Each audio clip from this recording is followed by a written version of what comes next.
কথাটো কি আছে আমাৰ ট্ৰাইবেলসকলে নিজৰ সুৰক্ষাটো সদায় বিচাৰি আছে আৰু ট্ৰাইবেলসকলে কোনো বেলেগ জনগোষ্ঠীৰ বিৰুদ্ধে কোনোদিন মাত নাথাকে নিজৰ অধিকাৰ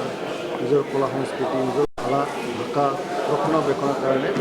সাংবিধানিক যিটো অধিকাৰ সেইটো সদায় আমি মাত মাতি আহিছোঁ তো গতিকে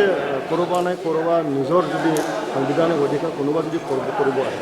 সেইটো স্বাভাৱিকতে সেইটো এটা চিন্তাটো আহি যায় গতিকে ইয়াৰ এটা ডাঙৰ এটা চিন্তা থাকে কিন্তু হ'ব নালাগিছিলে হৈ গ'ল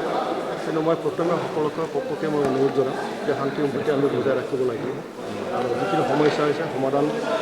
আমি ওলাব লাগিব এতিয়া চৰকাৰ আছে ভাৰত চৰকাৰ আছে অসম চৰকাৰ আছে তেওঁলোকৰ লগত আহি পেলাই সমস্যাটো সমাধান কৰিব লাগিব আৰু মই অনুৰোধ কৰিম অনাগত দিনত যাতে এনেকুৱা এটা ঘটনা আকৌ নহয় কাৰণ ভাৰতখন আগুৱাই গৈ আছে ভাৰতৰ লগত আমি অসমো আগুৱাই যাব লাগিব চিকিৎসালয়ৰে আমি আগুৱাই যাব লাগিব এনেকৈ যদি ঘটনা হৈ থাকে নিশ্চয় আমাৰ মাজত বহুত ক্ষতি হ'ব ইয়াৰ পৰা আমি আঁতৰাই থাকিব লাগিব গতিকে দুয়ো পক্ষকে মই অনুৰোধ কৰিম গোটেই সম্প্ৰীতি সকলোৱে বজাই ৰাখোঁ আৰু যিখিনি সমস্যা আছে সমস্যাটো আলোচনাৰ মাজতে সমস্যাটো সমাধান কৰাৰ কাৰণে যত্ন ল'ব তাতেই দেখা গৈছে যে খিলঞ্জীয়া যে ভূমিপুত্ৰ ইহঁতক যে গ' বেক বা চাইনিজ বুলি ইহঁতক যে মন্তব্য দিয়া পৰা এই বিষয়টোৱে আমাৰ কাৰণে চিন্তাজনক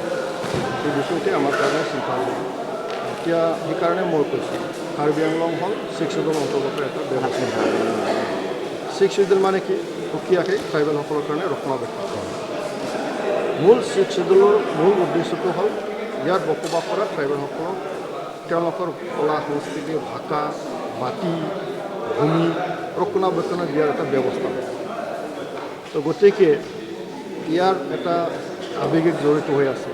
নিজৰ ভৱিষ্যতটো জড়িত হৈ আছে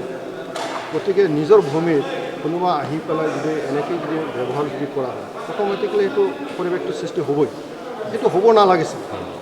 গতিকে এই কথাটো এটা চিন্তাজনক আমাৰ ট্ৰাইবেলসকলৰ কাৰণে ময়ো সেইটো সমৰ্থন নকৰোঁ এনেকৈ যদি শ্লোগান হৈছে সেইটো আমাৰ কাৰণে খুব দুৰ্ভাগ্যজনক বুলি আমি ক'ব লাগিব তেনেকৈ আহিব নালাগে আইনগতভাৱে ব্যৱস্থা কোনোবা যদি থাকিব পাৰে কোনোবা যদি থাকিব নোৱাৰে স্বেচ্ছাই ওলাই যাব লাগে আমাৰ মাজত এইটো কাজিয়া হৈ লাভ নাই